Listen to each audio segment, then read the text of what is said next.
we can make those choices today that might hinder our lives, but we can live with it and live like no one else, then ultimately we're gonna get the reward in the long run.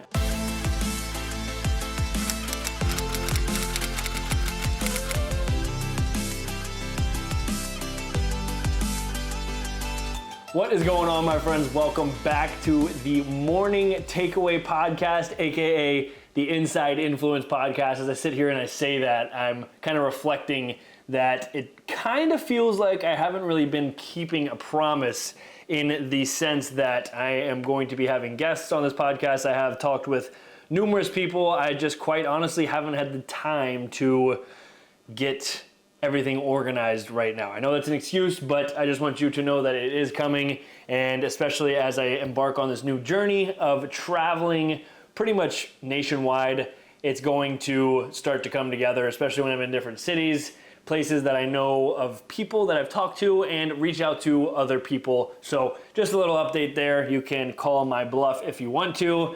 I will not have my feelings hurt. But with that said, before we get into the podcast, also, I had a comment on the last podcast talking about my mic. Please let me know if it is better. I wish I still have the Shure mic, the actual microphone. I realize this looks kind of funny, but I turned the decibels down on this specific mic for this podcast. So I'm hoping that the audio is a little bit better and maybe not as just like I'm screaming in your ear or in your face if you're watching on YouTube. And also, if you wouldn't mind, would you rather see these on Spotify, Apple, something? I don't really know how to get that process going, but if I do, it would be helpful to know where, if you're on walks and you want to listen to these, where your preferred place to have the podcast would be. So with that said, I hope the mic's fixed. I hope you are having an awesome day, and let's get into today's topic of conversation, which is actually very, very, very prominent in my life on this day. Specifically, if you watched my YouTube video last Sunday with some life updates, or this video that's coming out this Sunday that's going to give you the whole rundown of what happened today. And I don't know why I'm making it a cliffhanger. I sold my car. I sold my freaking car today. And that's what I want to talk about. I want to talk about finances. And I actually had another comment on my last YouTube video on Sunday asking if I could kind of dive into different ways to creatively save money. Now, I think that's a different podcast for another time, but I think this ideology that I'm gonna get into, and obviously you probably know, but I think it's just a good reminder to keep in the back of your head on any kind of purchase that you make, right? And does this make sense for our financial goal, right? We'll get into it, but I think the ideology is there for any kind of way to save money, right? And the idea of delayed gratification is really what we're after, especially in the sense of finances. And quite honestly, I have found, especially as I navigate my own business and my own self-employment and just the adult quote unquote life of saving for a future, building wealth, and let me set a little definition straight. The word rich, if you ever have read the book Think and Grow Rich by Napoleon Hill, he describes riches as basically the fulfillment in life. How rich are we in terms of fulfillment and contentment and our emotional well-being? And I think I like to relate the word rich to that as well. Now, wealth is a different topic. Building wealth is a long-term play. And I really want to get into it because I've really, really found my passion for this, as I was saying, through my own business and the self-employment and figuring out how to navigate, whether it's health insurance on my own because I don't have a 401k to contribute to from a W-2 or whatever it is, right? So many little things, right, and honestly, I'm going to do a podcast on this too in the next couple of weeks on the educational system, but we weren't taught those kinds of things in school. And it's important for us to know, and probably 99.3% of you know all of these things, but again, it's the ideology that goes into them that I think is so prominent. And to me, and I've done a podcast on this too, with the correlation between fitness and finance. And that's what I want to hit on, right?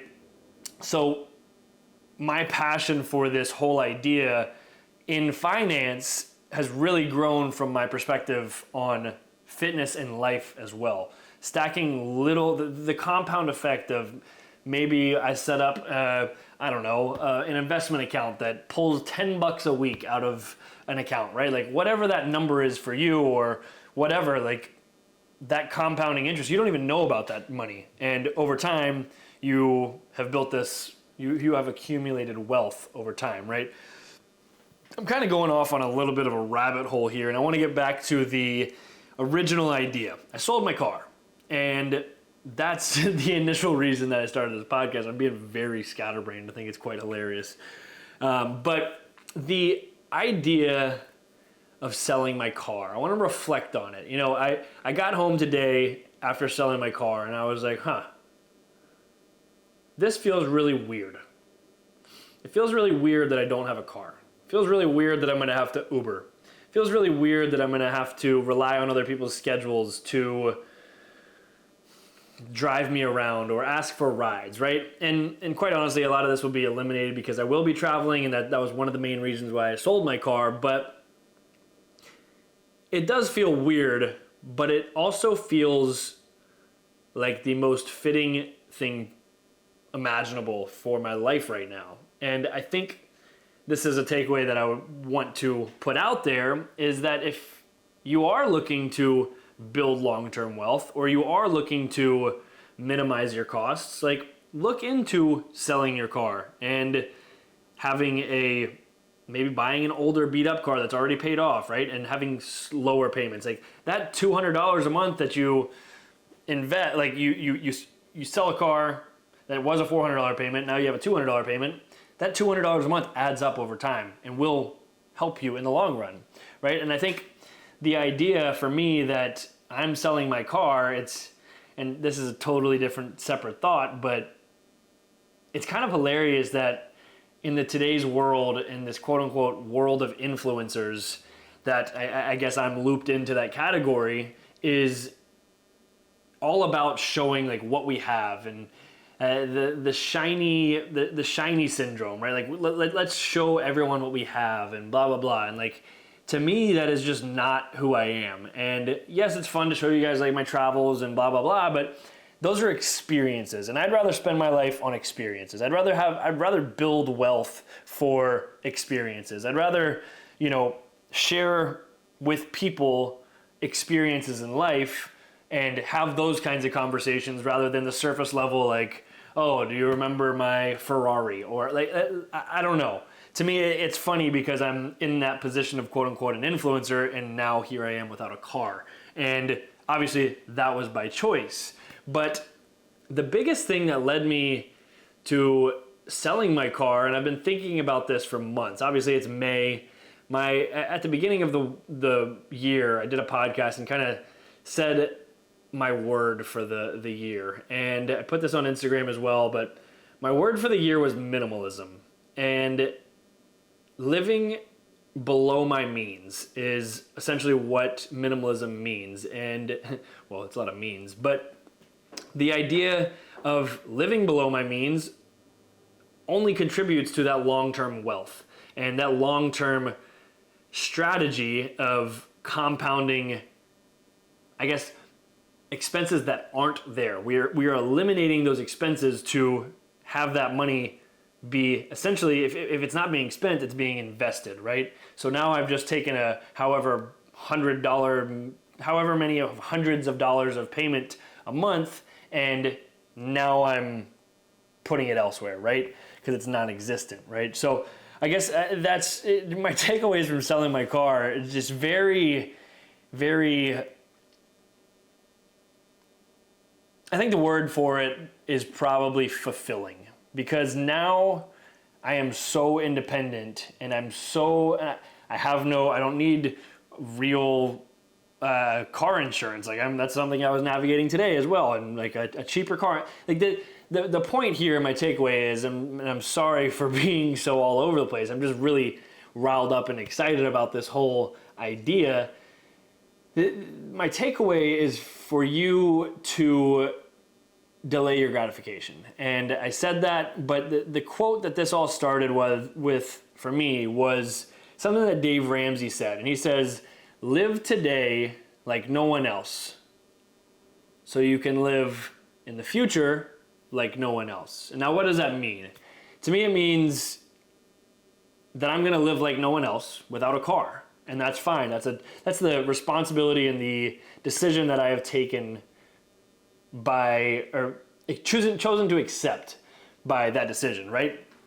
Now, what does that do? It allows us, you and I, if this is something you to do. I'm not telling you to sell your car. I'm not telling you to whatever, but if there are like a monthly subscription to Netflix that you use once a month, like maybe let's talk about getting rid of the $10 a month, right? There's little things that can compound, and there's apps like Rocket Money, I think is one that analyzes your monthly subscriptions. You can go in there and see what you've been paying for and eliminate. And to me, that's fun. It's like, okay, oh wow, I just eliminated $5, $10 subscriptions. Now I've got 50 extra bucks a month, right?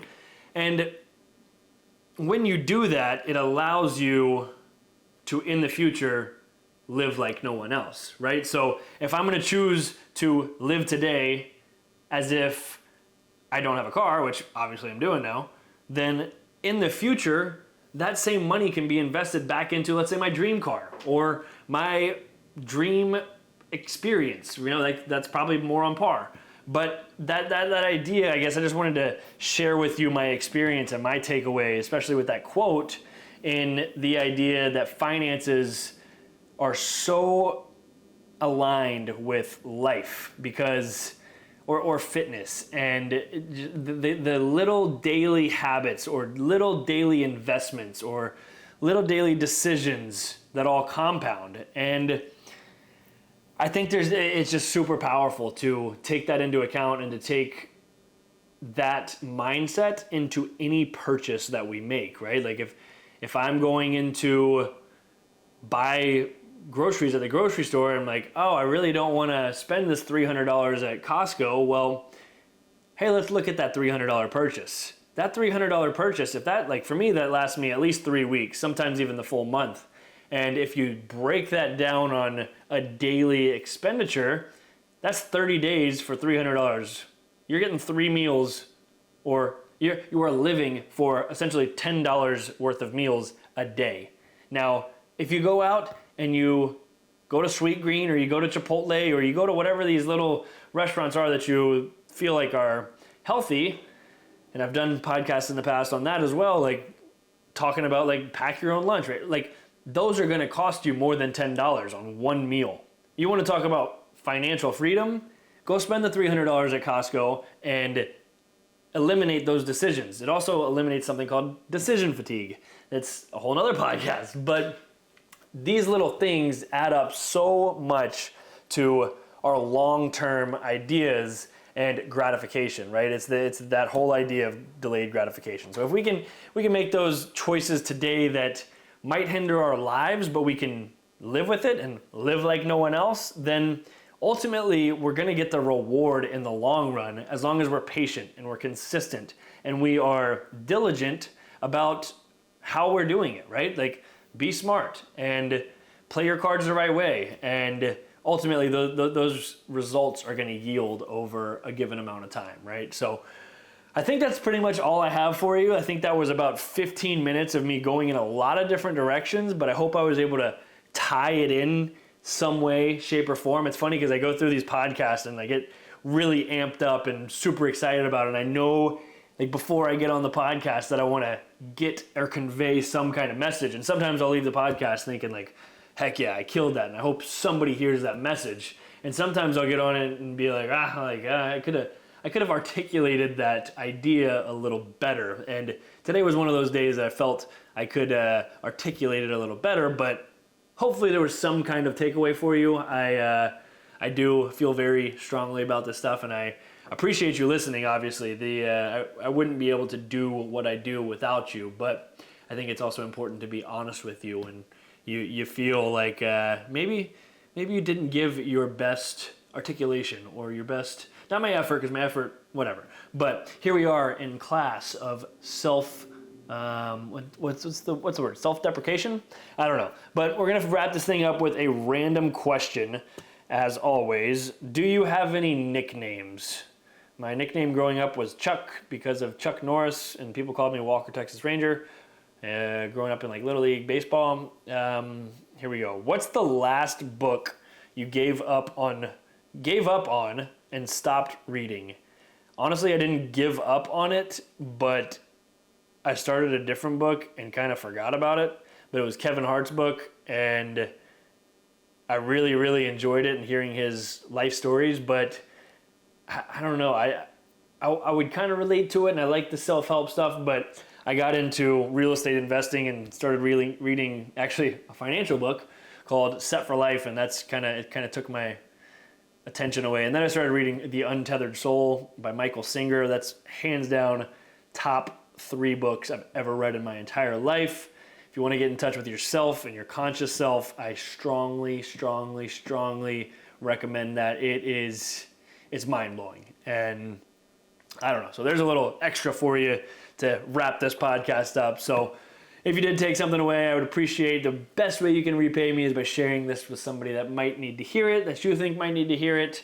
Again, if somebody was able to get on a camera and a microphone and have an impact on my life, I figure, why can't I do the same and potentially have some kind of impact on someone else, right? If I can have an impact on just one human every day, then I am fulfilled. So with that said, I appreciate you listening. Don't forget to like, comment, subscribe, turn the bell icon on so you're the first one to see my videos.